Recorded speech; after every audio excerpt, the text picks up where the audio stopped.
Well, I love watering plants almost as much as I love hearing from professionals in education and advocacy areas. We're now going to hear from a range of such professionals, and they're going to give you some more advice on how to prepare and conquer university and TAFE.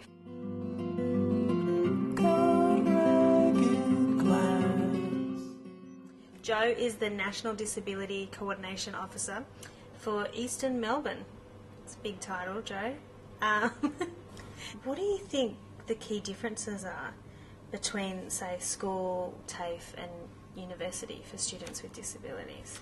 Absolutely. Look, it's a huge transition, and like you mentioned, it's massive for anyone, and I'm sure you would have found when you started off at uni, it's a huge step, isn't it? Yeah, it's weird. It is totally different, and there's also usually a lot more students than at a high school. Absolutely. So, I mean, that change in that environment, it's just, I guess some of the tips that we give to students when they do move into TAFE or university is find out where you're going to go as early as you can, going through the application process, meeting with the disability officer early, even before you start, going around campus, just being on campus when it's really quiet over the summer break before you start, just finding out where the library is, where the lecture theatres are, where the cafe is.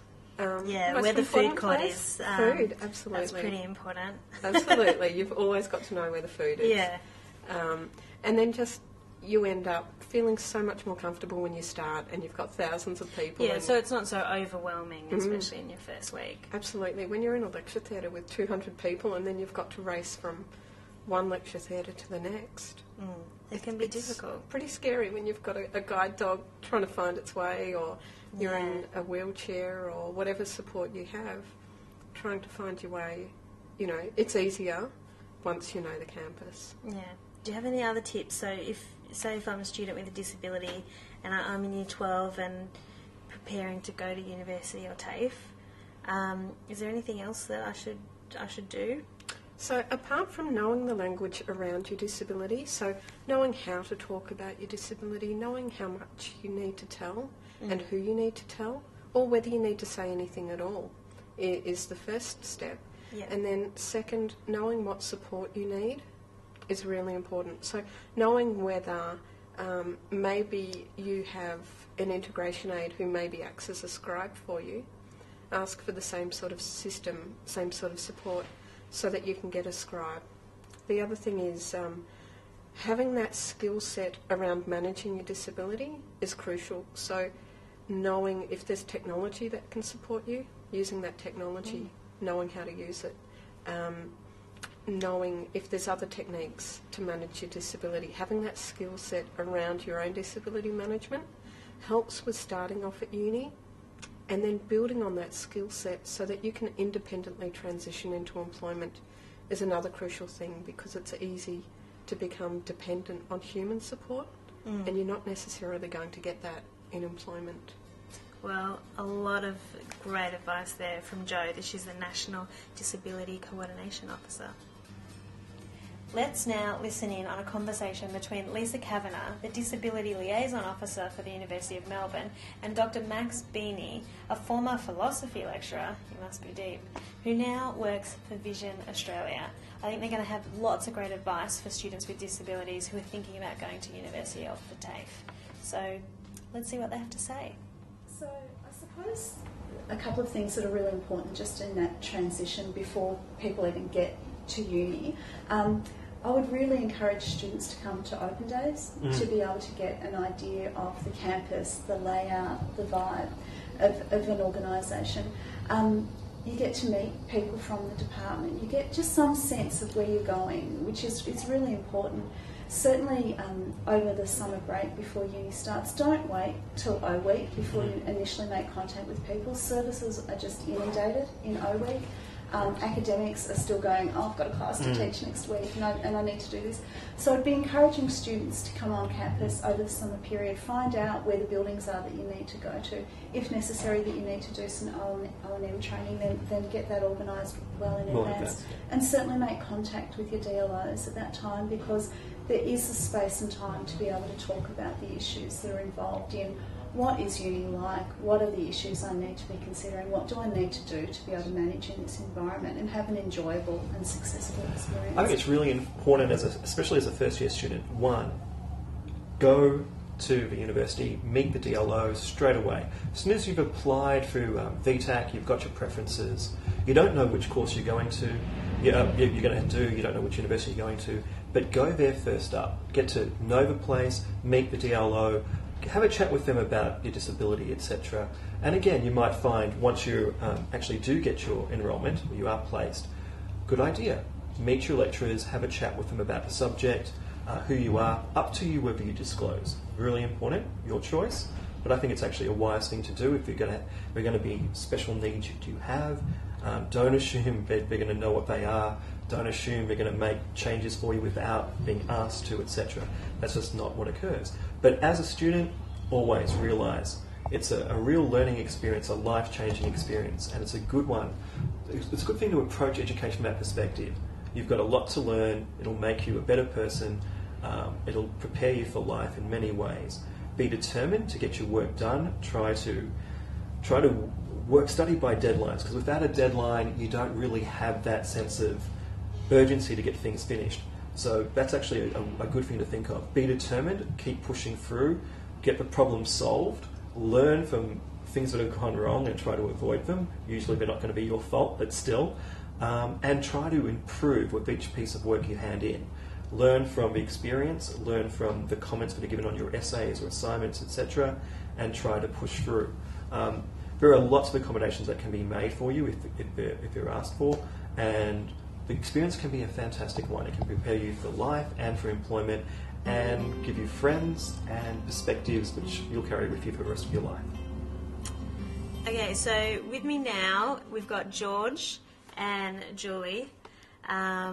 And George, we'll start off with you first. Yes. Okay, so you're the coordinator of the Youth Disability Advocacy Service. I am. And the acronym of that is YDAS. YDAS. Which is quite a funny acronym. It is. But we're a statewide advocacy service for young people with disabilities between 12 and 25. And education is a big thing for us. A lot of our complaints relate to education. And we can support people one-on-one. So if there are students out there that need advocacy, we have individual advocates that can assist them. And we also do work on the systemic level. So we try and change policy and make sure that universities clean up their act in this area and do the right thing. Okay, so students with disabilities, they can have an advocate or they can be a self-advocate. Yeah. Is that right? Well, absolutely. I mean, advocating for yourself is the way to go. And we try and give people some skills to advocate for themselves. Mm-hmm. And the most important thing is to know your rights. Know what you're entitled to, know what the kinds of things that you need, and be prepared to go for them. Yeah. So what do you think it takes to be a good self-advocate when you're at university or at TAFE? I think just to be assertive and to have really thought about what do I need to ensure that I get the education that I deserve. And that might be to do with support, it might be about information in a way that you can understand it, and just letting the education provider know that you mean business. All right, so what do you think are your top tips for students who might be out there watching for how they can advocate for themselves? I'd say, first of all, be prepared. Yeah. So make sure that you know exactly what you need and tell the education provider in very clear and no uncertain terms, this is what I need, and put it in writing. Because if you have it in writing down the track, you can show them and say, hey, I told you I needed this, and you didn't do what I needed. And so if that's in writing, that's really powerful. Yeah, so be prepared, put stuff in writing. Yeah. And I often just slip in something like, I think I might be discriminated against. And, Just that can freak put them that out. into the conversation. Yeah. And then it can always then, if that's not working, go to court, go to the Human Rights Commission. Right. And if So don't be afraid to take it to the top. absolutely, that's what it's about when you're advocating for yourself. Excellent. Yeah. All right, and so I'll bring Julie into the conversation. Julie, she's the manager of the Disability Discrimination Legal Service. Can you think of situations where people have used the law to have their rights met at university or at TAFE? Yeah, they have, and a lot of those examples are confidential due to settlements and deeds of releases. But certainly, I can remember in the last 10 years, people with disabilities have been taking universities and TAFEs through the Equal Opportunity Commission or the Human Rights Commission, and taking universities and TAFEs on because you've got these laws and these rights, but people don't often use them, which is kind of frustrating. Kids and young adults can get very frustrated and sick after they've been trying. Sometimes we get people coming to us after they've been trying for a year or more to get what they need, and really stressed out to the max. Other times they fail, other times they've had to drop out. And if they fail or they're dropping out, that's a year of income they could have lost because they could have got a job. So it's not just sort of asking for money for the sake of it. There's usually a pretty good reason why people should get compensated, and that's why they are compensated. And if you need more motivation above that, there's the fact that if you speak out for yourself, you're paving the way for other people. So it means that if say someone says, I needed Auslan interpreting and that wasn't provided for me, or I needed personal care at uni and that wasn't provided for me, and someone takes that to court and the court decides in their favour, then all of a sudden everyone else doesn't need to fight that fight. It's been fought and you've won, and that's awesome. Yeah, and you must be pretty proud of yourself if you're the brave one who went out there and stuck it to them. Like in that movie Legally Blonde. Yeah, Have you seen that? That's one of my favourite movies. My hero, Reese Witherspoon. Yeah. And she sticks it to them, and it's really satisfying. Yeah. So there's advocacy organisations and legal centres, but there's also the Human Rights Commission, and they can support people to make complaints. And you can also ring them up and say, this is what happened, does this sound like discrimination? They might be like, yeah, look, you can put in a complaint and see what happens. And often if a provider just receives a letter from the Human Rights Commission saying that so-and-so has accused you of discrimination, that can be enough to kind of make them move and to actually do the right thing. Excellent. You ramp it up, you start sort of advocacy agencies.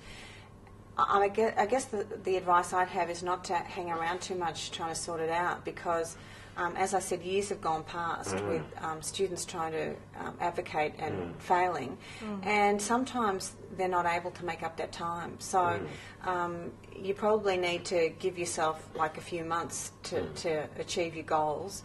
But if you're not achieving them, you've probably got to ramp it up quite quickly. Go to the commission, go to a legal service like ours, or community legal service that don't cost you any money. But you've really got to move on it quite quickly, because all of a sudden you can find yourself so far behind you can't make it up. So you've got to find out who these agencies are and start moving through pretty quickly. There is plenty of help out there, and you do have plenty of rights. So don't get discriminated against.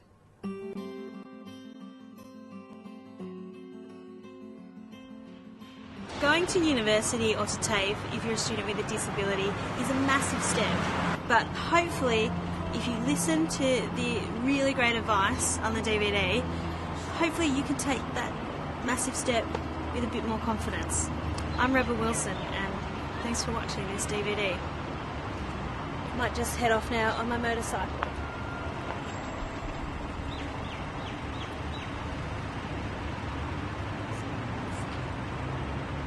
that's not really my motorcycle, but I'm still heading off.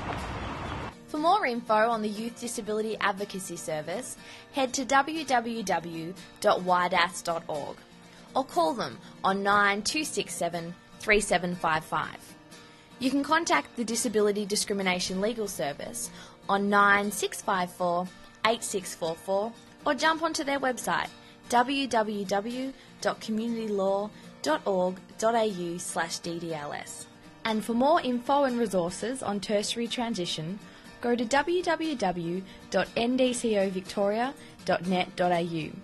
And to find out more about the NDCO program, head to www.dwa.gov.au/NDCO. Yeah, I will try to do my best to keep you safe inside this nest and keep the gravity from pulling you to earth. I'd like to say this gets more clear when it's more cloudy every day, but summer's gonna come and